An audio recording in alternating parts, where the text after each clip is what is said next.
اب اس کے ساتھ ہی ناظرین آپ کو بتائیں کہ جلال پور پیر والا میں مقامی ارکان اسمبلی کی عدم توجہ کے باعث تحصیل جلال پور کی ضلع ملتان سے ملانے والی واحد اور مصروف ترین سڑک عرصہ دراز سے ٹوٹ پھوٹ کا شکار ہے، جس کے باعث شہریوں اور ملتان جانے والے مسافروں کو شدید پریشانی کا سامنا کرنا پڑتا ہے۔ اسی حوالے سے مزید بتا رہے ہیں ہمارے نمائندے عطا ساقی۔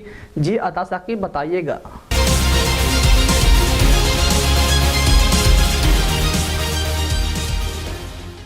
جی ہاں، اس وقت میں موجود ہوں جلال پور پیروالا کی مصروف ترین روڈ ملتان روڈ پر، جو کہ عرصہ دراز سے ٹوٹ پھوٹ اور خستہ حالی کا شکار ہے۔ میں بتاتا چلوں کہ اس روڈ پر کئی سکولز، کئی کالجز اور کئی سرکاری دفاتر موجود ہیں، جس کی وجہ سے ٹوٹ پھوٹ کی وجہ سے آنے والے سائلین اور طلبہ و طالبات کو شدید پریشانی کا سامنا کرنا پڑتا ہے۔ میرے ساتھ شہری موجود ہیں، ان سے جانتے ہیں کہ ملتان روڈ کی ٹوٹ پھوٹ کی وجہ سے آپ کو کن مشکلات کا سامنا ہے؟ جی بالکل، یہ ملتان روڈ جو ہے پچھلے 10 سالوں سے ٹوٹ پھوٹ کا شکار ہے۔ یہاں پہ تقریباً NADRA office, TH2 office, hospital, passport office سارے ہی اسی روڈ پہ موجود ہیں۔